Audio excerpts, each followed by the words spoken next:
Hello, May Flom here, and today I'm going to show you 3 different ways that my ScanNCut makes card making so much fun. From cutting paper to vinyl, even drawing. We are going to get into 3 ways here, and we're starting off with cutting paper because, you know what, using up our stash, using up scraps, especially this time of year, is a passion of mine. So we can use any size or shape of paper with the ScanNCut. There are not limits. We do not have to measure anything. We can do it all right here in the machine. And that makes this my #1 favorite way to create cards with the ScanNCut. So you go in and pick any pattern or patterns if there's multiple patterns, and you're not going to size anything. You're just simply picking your patterns. Once you have picked some patterns, you're going to go ahead and push that scan button. And this is going to let you scan the mat. So the ScanNCut isn't cutting or isn't deciding anything. This is literally just letting you see a picture of what your mat looks like on the screen with your designs before you cut. And remember that this is going to really help you see, okay, what sizes and shapes do I have, what works, what doesn't. And you know what? If something doesn't work, you can always delete the pattern and pick something else. As I move things around, I'm going to go ahead and go into Object Edit, where I am going to size. And by pushing that little button there, I am able to size up and down independently the width and the height. This will let me, especially if I have, in this case, a tag that I want to be a particular width and a particular height, it lets me get the one measurement first and then adjust the other measurement. This works great on designs that will not be distorted or look funky if they aren't the original proportions, if those are not kept. And I love this feature because I am going to be able to cut out and around all of these different elements. I'm going to be able to get so much out of this paper, and even better, then I don't have to store scraps of paper. I have pre-cut die cuts ready to go for my scrapbooking and my card making. Although in this case today, we're going to use a good number of these to go ahead and jump right into card making. Once you have decided, okay, I've got everything and I want to go for it, you guessed it, you're going to go ahead and cut that material out. It'll be super quick and easy. All you have to do is press start. Once everything is cut out, I'm going to remove all the pieces. I just love how these all turned out. And once the pieces are removed, set them aside because I have, you guessed it, more paper to cut. Remember, you could also cut card bases. So you could cut certain sizes in ovals or rectangles or squares. Lots of options. My second favorite way to use the ScanNCut for card making, although I say second, but my goodness, I have a lot of ways I love this for card making, is to go ahead and put sentiments on vinyl. By doing this, I'm making my own stickers. If I'm creating a batch of cards, I can make similar cards with the same sentiment over and over again, but only have them cut once. I also don't need adhesive because vinyl has its own adhesive, so I can just stick that sticker down and move right along. There are a lot of great sentiments to work with. I am going to pick a couple of them, and once I have them all selected onto my mat, I can go ahead and, you guessed it, scan my material in. In this case, I'm going to be using a black and a pink vinyl, and I'm going to cut more sentiments than we need.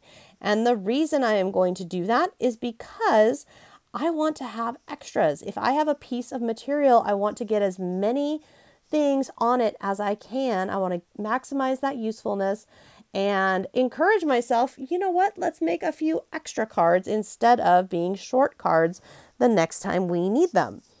Once everything is moved around, you're going to want to go in and turn on half cut so that the vinyl cuts, but the backing does not. And once it is finished cutting, you are good to go. However, I've got one more trick to show you. We are going to draw and cut. So the pen goes into the universal pen holder, and it has a holder to show you where to stop the pen. Then that gets inserted where your blade would normally be. Once you have that done, you're going to pick your pattern, whatever pattern that might be, in this case a heart, and select Draw.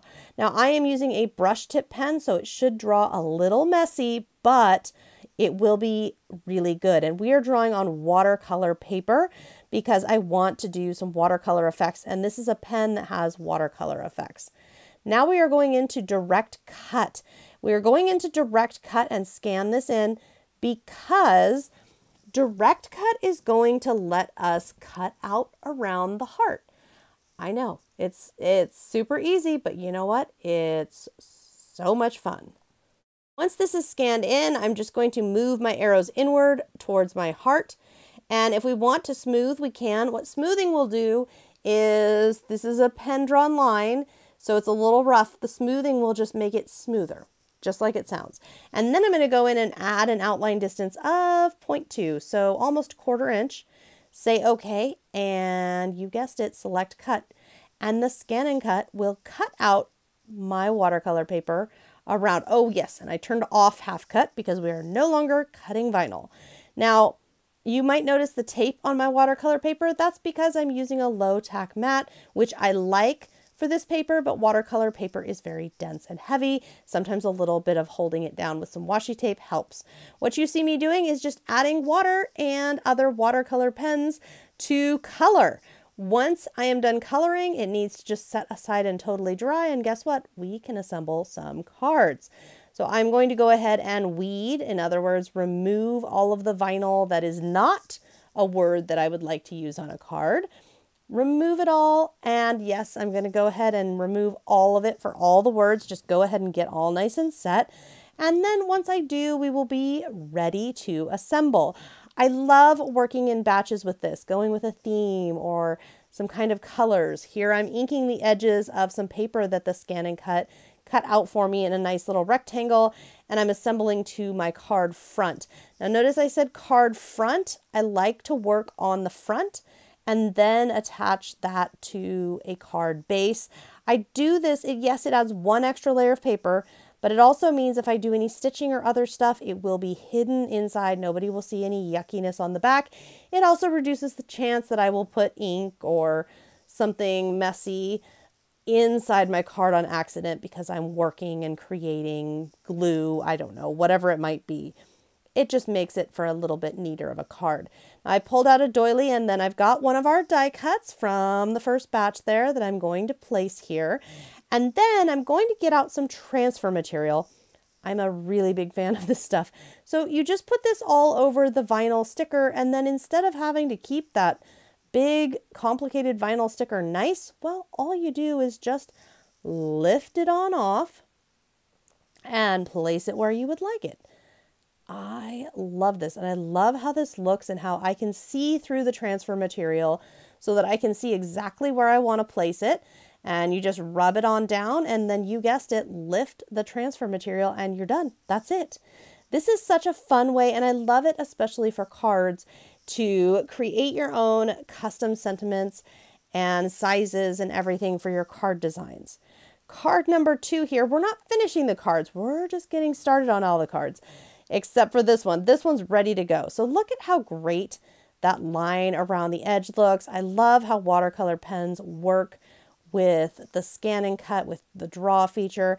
And now I've decided this is a thank you card, so I'm getting my thank you set, and we will transfer it on over on top of the card. Now this one we're not going to do extra to because it's so busy with the patterns and the colors and everything.